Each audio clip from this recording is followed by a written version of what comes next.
तो वो मुझे एकदम से बहुत बड़ा मुझे एक झटका जैसा लगा, लेकिन मेरा ईश्वर पर और बाबा भौकनाथ पर पूरा भरोसा था कि वो निश्चित रूप से सबका जीवन बचाएंगे, सबको सुरक्षित बाहर निकालेंगे। 41 मजदूर अब सकुशल बाहर आ चुके हैं, मगर उनको बचाने के लिए चलाया गया रेस्क्यू ऑपरेशन कितना मुश्किल रहा। 17 दिन सुरंग के अंदर बिताना बहुत कठिन है, मगर उससे भी ज्यादा कठिन है बाहर रहकर उन मजदूरों को निकालने का प्लान तैयार करना, क्योंकि सुरंग के अंदर फंसने की घटना कोई आम नहीं थी। किसी को इस बात का अनुभव नहीं कि जब लोग ऐसे फंस जाएं तो उस स्थिति में क्या किया जाए। सरकार, प्रशासन, साइट पर मौजूद इंजीनियर्स और तमाम लोग उस जादुई तरकीब को खोजने में जुटे थे, और इन सभी के साथ उत्तराखंड के सीएम पुष्कर सिंह धामी भी पल पल पर नजर बनाए हुए थे। इस तरह की घटनाओं में रिस्क तब और ज्यादा बढ़ जाता है जब मिशन को पूरा करने का कोई सीधा तरीका ना हो और आप तरह तरह के प्रयोग करके कोई हल निकाल रहे हो। सुरंग में फंसे मजदूरों के साथ भी कुछ ऐसा ही हुआ। दुनिया की अलग अलग जगहों से मशीनें मंगवाई गईं, और जब वो भी जवाब दे गईं तो सीएम धामी को कैसे झटका लगा, आप भी सुनिए।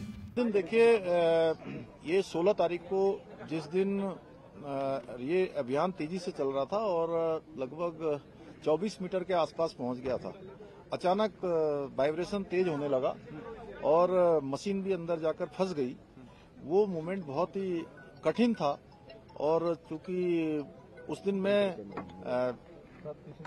एक कार्यक्रम के बाद मैं जैसे ही भोजन करने को जाने वाला था 3-3:30 बजे, और मुझे जैसे सूचना मिली तो वो मुझे एकदम से बहुत बड़ा मुझे एक झटका जैसा लगा, लेकिन मेरा ईश्वर पर और बाबा भौकनाथ पर पूरा भरोसा था कि वो निश्चित रूप से सबका जीवन बचाएंगे, सबको सुरक्षित बाहर निकालेंगे और उनका आशीर्वाद। बाबा भौकनाथ के मंदिर में गए, गांव वालों का कहना है कि जब तक मंदिर नहीं बनेगा हम आगे काम नहीं होने देंगे। क्या सरकार वो पहले ही हम लोगों ने तय कर लिया है कि मंदिर वहां पर बनेगा, बाबा भौकनाथ की कृपा से। गांव वालों से पूछने से पहले ही वो डिसाइड हो गया ऑलरेडी सो मोटो हम लोग। अपनी बात में सीएम धामी ने जिक्र किया है ऑगर मशीन के फेल होने का, और सिर्फ उन्हें ही नहीं, खुदाई से जुड़े तमाम लोगों और टीवी के जरिए मजदूरों की खबर जान रहे हर भारतवासी को भी उस वक्त मायूसी हुई थी जब मशीन खुद ही पुर्जा होकर टूट गई थी। ये अभियान का वो चरण था जब हर ओर निराशा छाई थी, मगर उसके बाद भी हिम्मत नहीं हारी गई और बची हुई बाकी की खुदाई रैट माइनर्स ने पूरी की। पाइप के अंदर जाकर हाथों से मिट्टी खोदकर 50 मीटर से ज्यादा का रास्ता साफ कर दिया, जिसका नतीजा कि 41 जिंदगियां सही सलामत बाहर निकली और खुली हवा में सांस ले रही हैं।